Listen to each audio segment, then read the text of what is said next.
Welcome back to another episode of Roots and Wings, where Jennifer is a fractional chief marketing officer. I'm David Solomon, a fractional chief revenue officer. And in these podcasts, we love to share our experiences, our connections, our knowledge to help you, the business owner, the director, to grow, to think of new markets, think of new opportunities.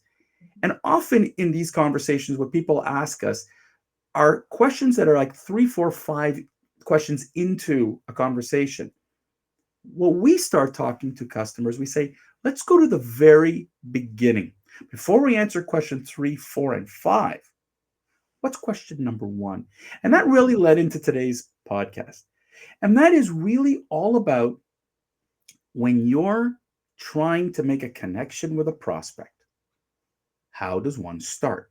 Are you really paying attention?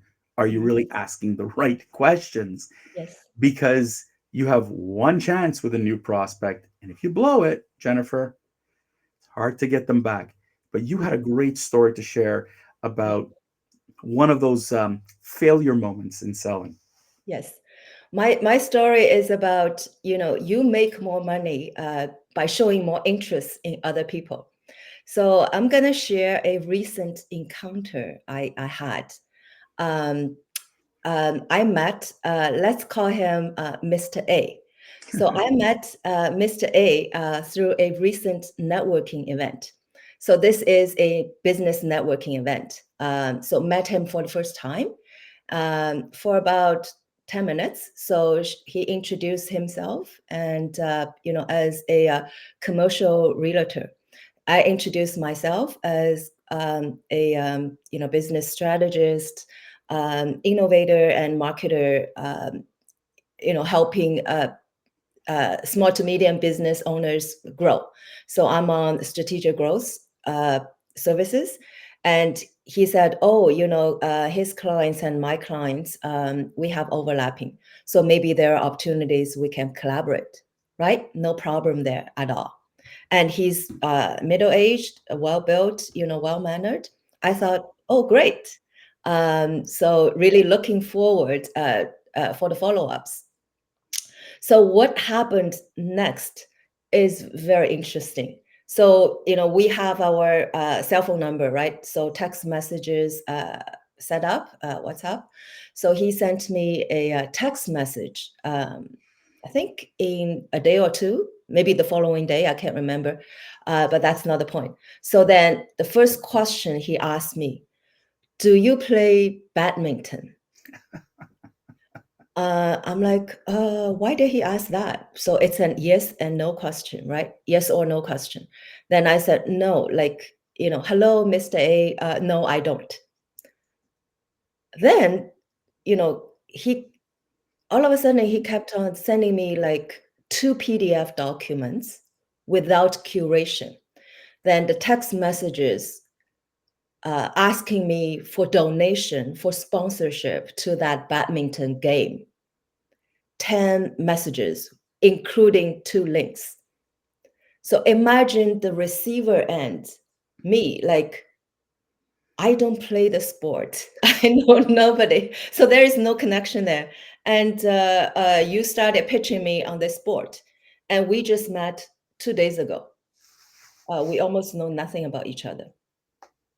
Okay, so that's the encounter. And David, as a sales coach, and I have my opinion for sure, and I help business to do a business development, and I do know sales and marketing. So let's talk about this. How do Uh, you open the conversation? How do yeah, you make that connection? there are a lot of misses over here. And while I appreciate you calling me a sales coach, I do coach businesses, but I would never. I don't. I'm not a. Please don't hire me as a coach. I'm happy to have conversations with anybody Yeah, about you are a selling, fractional chief whatever. revenue officer. But Yeah. it's okay. But on a strategy point of view, and I look at it from a strategy, this was a failure of an opportunity missed. Mhm. The first thing is meeting somebody in a networking event is a fantastic way of warming up prospects. Lead generation today is so difficult. People Yeah. do the phones, emails, LinkedIn. We're overwhelmed. WhatsApp. we're overwhelmed with messages today, and we're not really Yes. angry. So you meet somebody in a networking event, and even in 10 minutes, you've created a connection, and that is remarkable. Yes. Don't blow it. Well, so Mr. A, as you called him, because this next step inevitably would not have been, do you play badminton? The next step would have been, let's have a one-on-one, let's have a one-to-one, let's have a conversation. Let me find out more about you. Yeah. What about your interests, your pain points, your opportunities, where we can collaborate and what have you. And if I was doing a sales presentation, you are a prospective client, I would have the same conversation. Let me inquire about you. Hmm. If I do have an opportunity to present to you or to have something that I can engage you with, the opportunities there. What Mr. A did, as you shared all these PDFs and all this information, and I see their text thread, and I'm just going, oh my lord, this is dumping. Yeah. This was hoping, spray, and dumping. Can also be, categorized as spam, right? Without permission. Pretty much, you sending people PDFs and links without really a permission. It's a faux pas nowadays, and really people would get blocked in this situation. Hmm. And so for me, one of the lessons that I say is, you know today people focus so much on the closing of sales, Yeah. but if you want to close well, you got to open really well. Yeah. And this opening that Mr. A has presented to you is a failure. Hmm. It was a complete failure because the first question of a yes or no, yes, I see what he was trying to do, Yeah. and you are super patient, Jennifer, in that. But to me, it wasn't about that first question, that yes or no, was a mistake. Hmm. Now, I know this was about a charity event, and you could say, well, he wasn't really selling you, but he was, because he was looking for something. Yeah. There's a different way of getting to that, and understanding people's interests, and again, and where their heart lies. And he had a chance to create a further connection with you, Hmm. dealing in a charity, dealing with other things, and Hmm. there could have been another opportunity at a Yeah. connection. And what he did was go to the sale. Yeah. And that is where so often salespeople fail. We're not listening, we're just talking, or in this case, texting. Jennifer, Yeah. how did you see it? Um, so I saw it as, for me, like you need to go through a qualifying prospects process, right? So during that process, it's about showing you care, and you care to know who that person is. And Right. 95% of the time should be asking questions, not pushing information one way. That's how I see it. And out of that, process, so have questions prepared so that you can connect with that person and understand what that person's need is, connecting to what you're trying to do.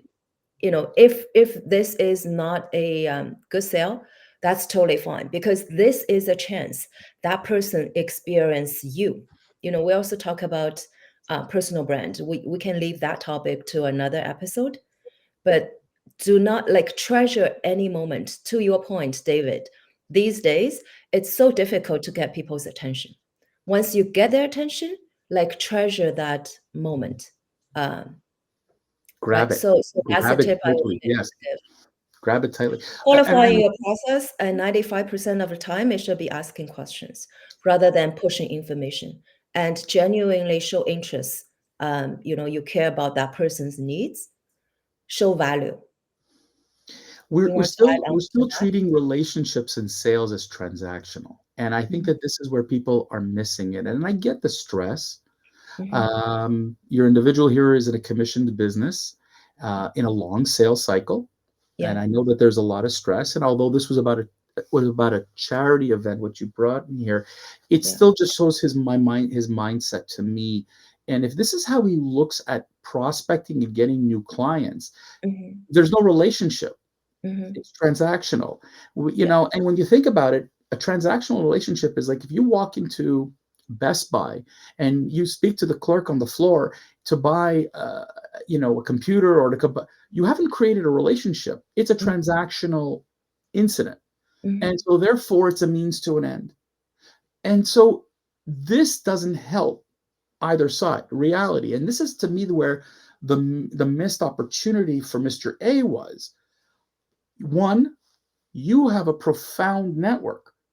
Who else could I connect with who could benefit from my what I do? Exactly. So And so yeah, I must have people like who are who play this sport, right? If you ask that question and can I help those people and who might be, like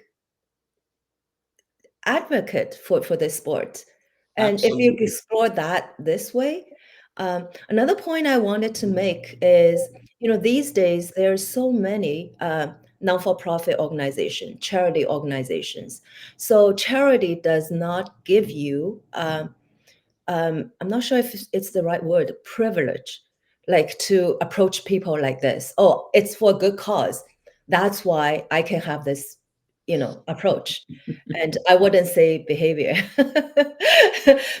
This approach is, just missing the mark in terms of the sales process. I think we're forgetting the personal.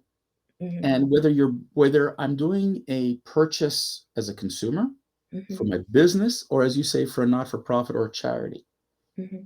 effectively we need to think the same way. Yeah. If we don't create some sort of human connection, we're going to get minimal results. Hmm. If we have a human connection, and you might say, I don't get it. Why would I want a profound connection if I'm in a retail store? And I'll share this story, and I may have shared this in a previous podcast. As an 18-year-old, I worked in a shoe store.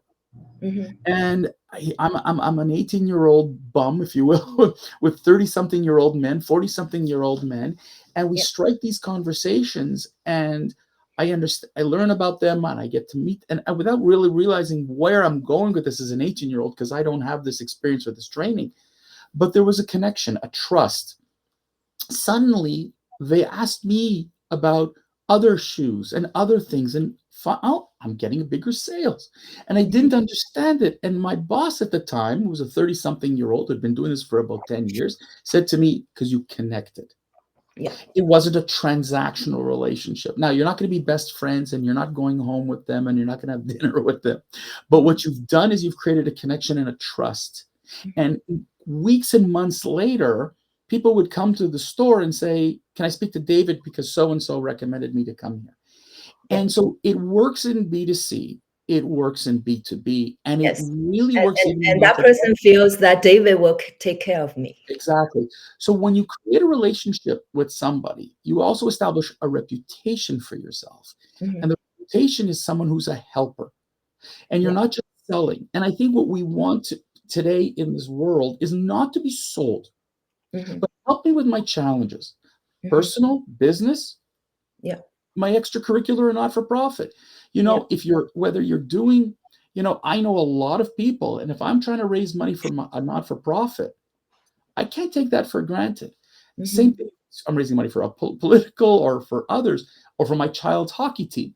Hmm. It's about a relationship. And Hmm. if you don't create the connection, and I think this is where the word networking is so bad, because networking equals transactional. And we Hmm. do, I'm meeting people so I can sell. No, Hmm. I need to meet people to connect. And when I Yes. connect and I learn more about Jennifer Good and point. her needs and her business needs and her business pain points, Yeah. I can be of better service. I may not be able to provide it at the end, but Hmm. imagine if I connected you with those who can. Hmm. Would you then help me? Hmm. Absolutely. Yeah. So what Mr. A blew it here was just assumed, and there's the word assumed, that you're just ready to do whatever he wants because I met you for 10 minutes at a networking event. It was a Hmm. failure by And of especially after I said I don't play the sport. that was the Which problem with the closed question. Yeah, which totally surprised me. And then I thought, I'm gonna go ahead and explore opportunities with him. Now, like my state is, oh, I'm not gonna waste my time on this person.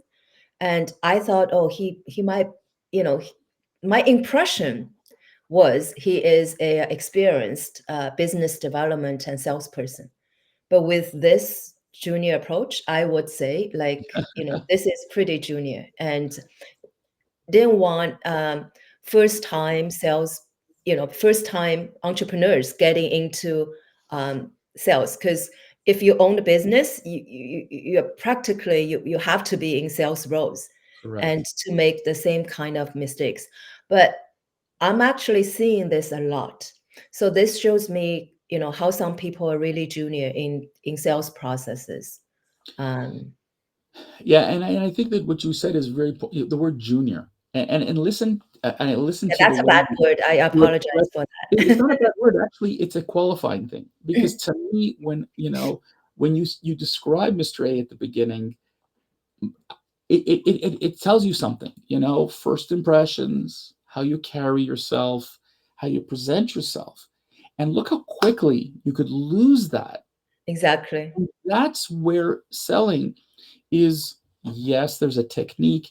Yes, there are methods, but it's an art as well. And there's a relate and the art is the art of the relationship. Not of the art of the possible is there when the relationship is well founded.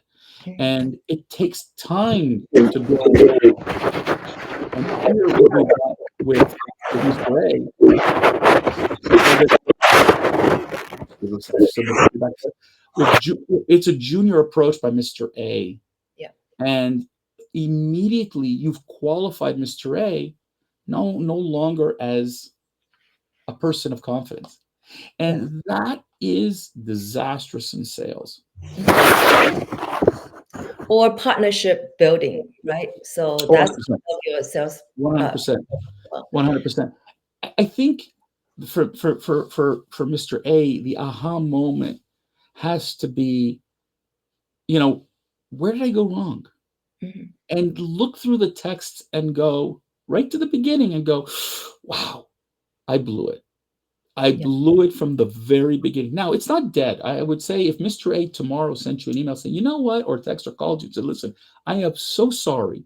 I Yeah. really made a mistake by doing all that. My apologies. You got Totally another fine. chance. Because But everybody makes mistakes, we but all it's do. about We're how we all learn human. Yeah. from failure. But the aha moment has to be, and this is what I tell salespeople. You need to take time to reflect on why you got the sale, but take the time to reflect why you did not. And the Yes. aha moment in here was I opened wrong. I Hmm. completely opened wrong. I took for granted meeting somebody for 10 minutes in a networking event and just assumed we're the best buddies. Asking that person for money, basically. Right? Exactly. But And but by it's a pushing lots of information, not knowing whether these information is relevant to that person. you said it from the really beginning. I do not play. And I know we're talking here about a sport that we play, but it's the same thing in business. If you need something from someone and they say no, don't dump on them. Don't send them like, what is it, 10 12, 15 different messages and texts. 2 links, 2 PDFs. I mean, like, have something empathy on me. Like, do I have the time to read through the information? Absolutely not. You won't even, not just the time, do you have the interest? And to Mhm. me, I think where Mr. A had a chance is when he said, hey, do you play badminton? They say, no, well, listen, we're doing a charity event. Maybe you don't, but do you know of others who might because I'm raising money? Yeah. And that would have been fine. Yeah. But Or adding value by, maybe research that person, because my LinkedIn, all mhm, those information is public, right? So what I am about, if it connects to maybe female leadership or creativity in some sort, I don't know that. But then, by adding value, saying, okay, would this be interested connecting to your projects like this, A, B, C? yeah, That's absolutely. another way of doing it. And I think what you just said is really profound and it takes it to the business level as well. If I was going to call somebody in a particular industry, Mhm. and I'll give you an example of a client in the promotional goods side of things and where he wants to expand into a new market. And he said, is there a taste for my goods in the United States? Well, Mhm. that's the question. Is there? So Mhm. what does the good market look like? What are they buying? Why are they buying? What are Mhm. their pain points? And I Mhm. think this is the I keep emphasizing the pain point. Yeah. And we had a conversation. I said, here's the pain point that's a bit different than what you're experiencing today. Mhm. But look what you can do here. And he's Mhm. like, now I have my conversation piece. Now I have something I can discuss with the buyer to Mhm. say, is this something you face? Now I know it's a closed question, but the answer is in all likelihood, yes, I face this problem. Yeah. Well, I have now a potential opening of continuing the conversation. But if I Mhm. have no idea of what interests you or what pains you, I'm likely to lose. I, just that, you know, in the movie Jerry Maguire, she says, "You got me at hello." Yeah. Doesn't really happen in business. Let me put it that way. Okay, you don't have me at hello. You got to go a lot further than that. Yeah. Any So closing? oh, sorry, go ahead. Any closing remarks Jennifer, as we wrap up this edition of the Yeah, I Roots? wanted to close today's conversation by saying that, how we open and how we close, and I follow those 4 steps, like listen first, um, show value, build relationships, and address needs. Um, so, would like to hear our audience if have similar situations you wanted to share, or what your reactions are, and we can talk further on sales and marketing issues. I got to tell you, from my perspective, what I tell customers is really simple. I'd love to see your playbook, but what are your top 5 questions that you would ask someone? How Cool. do you open the conversations? Yeah. There are many techniques and frameworks in terms of, you know, opening questions, presenting, quoting, and all that. And there's a myriad of frameworks, and whatever you're using, good for you. And if you're not, please look into this. I'll be Mhm. happy to share some ideas. Yeah. But I'd love to hear what is your question what's your favorite question you like to ask a client? That's Because a great question. I want to know that what's your favorite. So if you could please put them in the comments below, we would greatly appreciate. I'd love to share it. And look, folks, Jennifer and I have done business on pretty much every continent in this world. We've met with so many different types of businesses, from small to large. We've seen differences in cultures, and we've seen differences in language and legal, all this. Number one thing that is common on a global scale is human connection. If you don't have that connection, you 100%. cannot advance. Yeah. And on that, ladies and gentlemen, I'm just going to end today's episode of Roots and Wings. We want to thank you so much. Listen, if you want to transform your approach, not just to networking or connecting or marketing or sales, this is really what we're here about. Help you to transform you and your ideas and your team to think beyond what you're doing right now, to be able to grow and scale your business. And sometimes it's going back to the basics, back to the very beginning. Let's connect. If you want to have a strategy session with Jennifer or myself, reach out to us, drop us a note. We truly appreciate it. And until next time, wishing you a wonderful Thank you very